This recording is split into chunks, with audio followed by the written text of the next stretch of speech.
So the issue is that you have a daughter, you have a mother, and you're told that you cannot work with your family. But you have all of these people at your disposal that could actually work for your business and can become a tax write-off.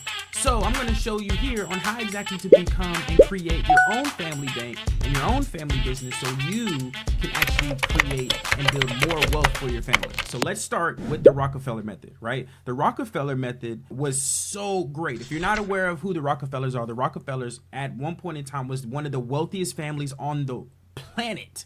In the actual world, if you're not aware. So it started with John D. Rockefeller. John D. Rockefeller was like the man when it came to Standard Oil. I think he was worth hundreds of billions of dollars. I think it was worth 600 million then, and then the value now is, I believe, 39.1 billion or something like that. I hear different numbers. I hear 600 billion, 39 billion, whatever. But the key thing here is that he was one of the richest men on the planet and made his family the richest family on the planet. And the way that he did this by doing two different things.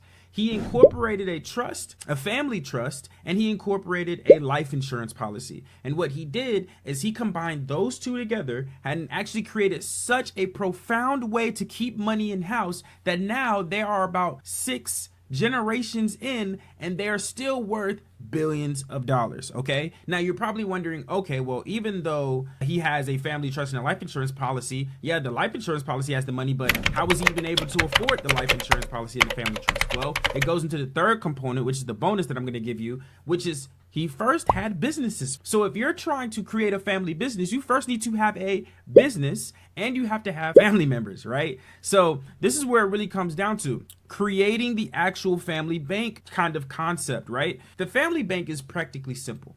The family bank is connecting a life insurance policy and a family trust together to have living benefits, okay? It's that simple, right? And so the way that you do this, and I'm gonna speak in fund language, right? And this is something that really is something that people hold up and really need to pay attention to, is when you're creating a family bank, you have 3 different types of people, right? You have the general partner, which is the person who is actually going to get paid based on the actual performance of the family bank. Then you have the family bank itself, aka in the fund language is called limited partnerships, right? And then you have your investment committee. These are the people that discuss about your investments, literally have discussions about who's going to get the investment, et cetera, et cetera, et cetera. And sometimes they'll even put money into the actual family bank and become a limited partner into the limited partnership. And that's how and that's also another reason and another way for the actual investment committees to get paid. Or they can get paid based on the work that they make based on performance. Here's another way that they get paid.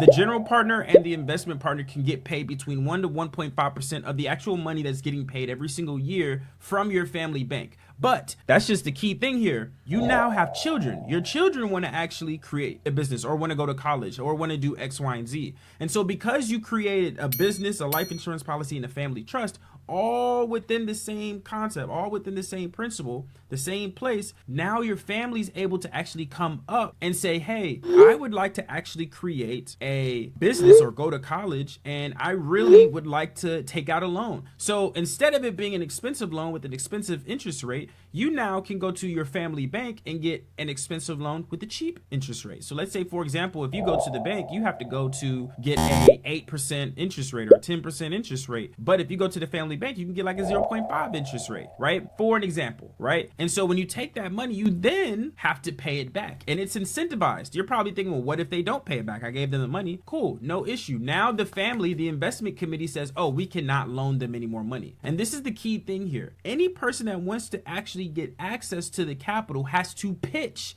to the family to actually receive the money, right? So we're not going to just give them monthly salaries or annual salaries, because that's how you create trust fund babies, and that's not what we're here to create. We're here to create a family bank and here to create an ecosystem where it incentivizes people to want to put more money into the family bank. So let's say the child has a business, they pitch to the investment committee or the family, right, in that case, and what happens is they pull money out of that account or they borrow against it. The family gives the money to the actual person that wants to create the business. What happens is they have to pay it back with interest. So let's say you had $100,000 in the actual family bank and you withdraw 50. Now you have to put down maybe 50,000 plus interest while the family bank is still compounding in growth. So that 50,000 that's left in the account probably is now at 60,000 by the time they put their 50,000 plus interest back into the account. So you're always growing as time goes on.